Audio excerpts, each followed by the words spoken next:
Merhaba değerli arkadaşlar. Bizim Mektebe İrfan isimli YouTube kanalımızı gören, orada paylaştığımız çok sayıda Arap dili gramerine, gerek modern gerek klasik metinlerine ilişkin paylaşımlarımızı müşahede eden bir grup genç akademisyen bizden bu YDS ve YÖKDİL sınavlarına yönelik bir eğitim kampı düzenlememi rica ettiler. Ben de onları kıramadım.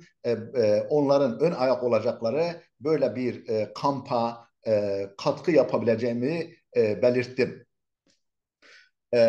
Ayrıca daha önceki düzenlediğimiz yine aynı gayeye yönelik e, efendim e, 4 aylık bir eğitim kampımızın başarısını ve sağladığı güzel neticeleri gören arkadaşlar yine bu kararı vermelerinde etkili oldu.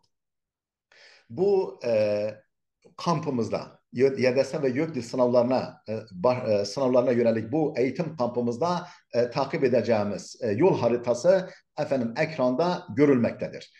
İlgili tarih ve nitelikler afişimizde görülmektedir.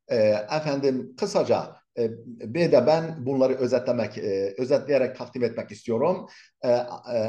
YDS ve YÖKDİL sınavlarında yaklaşık olarak 12 ana konuda sorular gelmektedir. Bu ana konular ekranda da göreceğiniz gibi nelerdir? Eğitim, sağlık, bilim ve teknoloji, çevre, tarih, sosyoloji ve toplum, ekonomi, dil ve dil bilim, psikoloji, kültür sanat, politika ve uluslararası ilişkiler, uzay ve astronomi. Yani bu alanlardan daha çok sorular hazırlanıyor.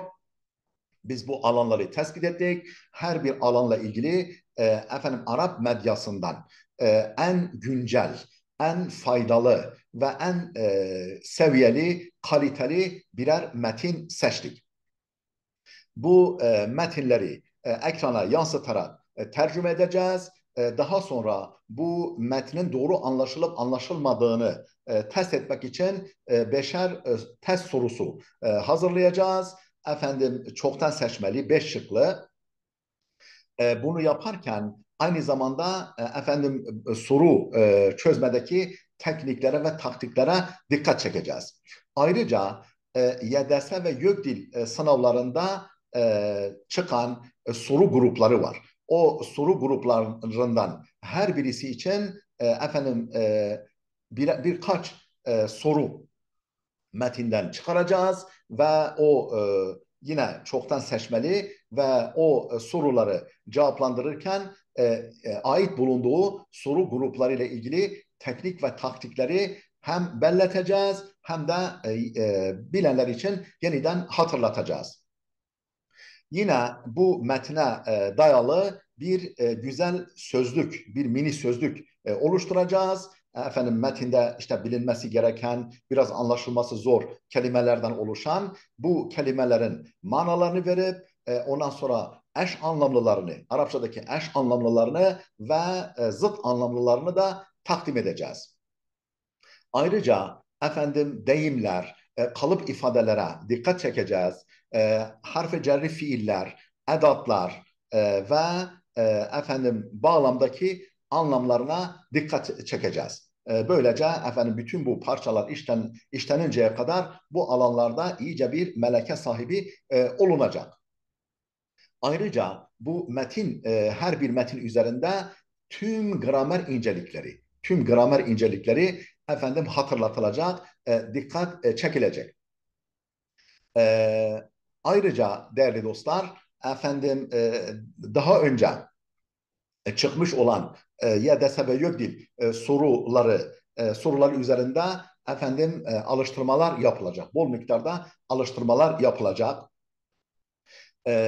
Daha önce 98 videoda sunmuş olduğum harf-i cerri fiiller ve ilgili metinler serimizin videolarını bu genç arkadaşlarımızla paylaşacağız.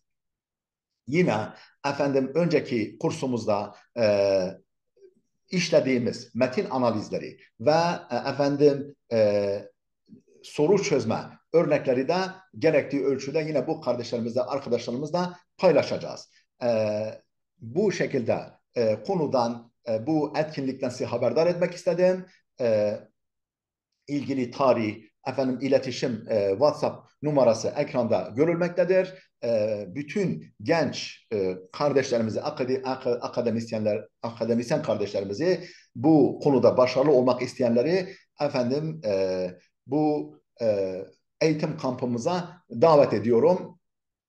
Efendim faydalı olacağına eminim. Efendim memnun kalacaklarını garanti edebilirim. Allah şimdiden hepimizi, bizleri de sizleri de muvaffak eylesin. Güzel sonuçlar almayı nasip eylesin. Allah'a emanet olun.